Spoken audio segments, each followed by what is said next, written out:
Assalamualaikum dan selamat siang ataupun selamat malam tak kira lah, tengok waktu siang ataupun malam. Okey, pada topik hari ini adalah berkenaan hukum operasi darab dan bahagi bagi integer. Sebab hari itu saya tunjukkan berkenaan dengan operasi penambahan dan penolakan saja. So operasi yang kita nak tengok adalah operasi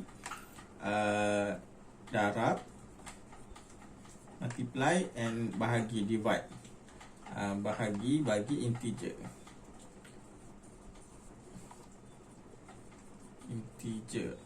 Okay, so apa yang kita akan lihat ada basically empat hukum lah, empat prinsip yang mudah kita nak follow, iaitu nombor positif darabkan dengan nombor positif yang mana jawapan dia adalah sentiasa positif.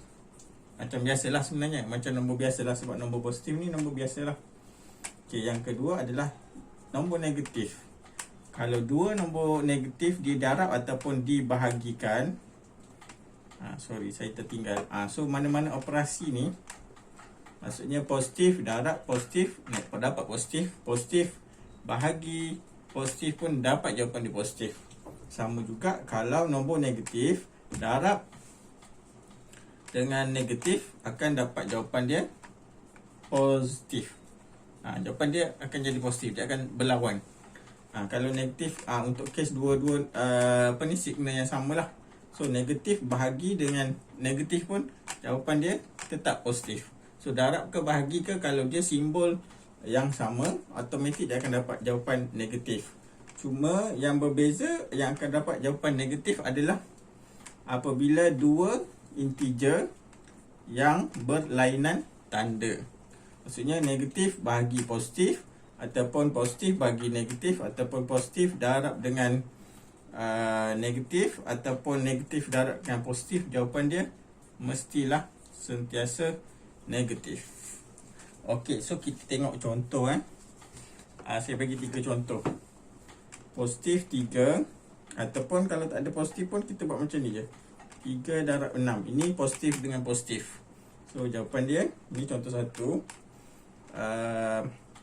positif-positif, jawapan dia mestilah positif. So jawapan dia 18. So sama ada nak letak positif ataupun tinggalkan dia sebagai blank saja. Okey, yang kedua, negatif dengan negatif. So katakan saya ambil contoh bahagi pula, 8, negatif 8 kita nak bahagikan dengan negatif 2. So biasanya kita akan tulis macam ni lah, negatif 8, negatif 8 bahagi dengan negatif 2. So 8 bahagi 2 adalah 4. Cuma tanda dia apa? Sebab negatif bahagikan dengan negatif, so jawapan dia akan jadi positif.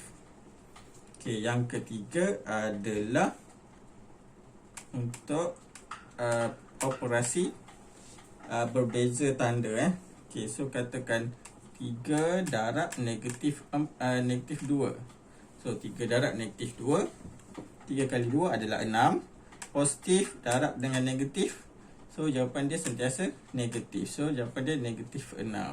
So ini adalah cara aplikasi operasi darab dan bahagi bagi integer. So nanti video seterusnya kita akan kupas sedikit berkenaan dengan nombor pecahan pada garis nombor. Okey, so itu sahaja kelas ringkas, tips ringkas 10 point matematik. Okey, selamat belajar.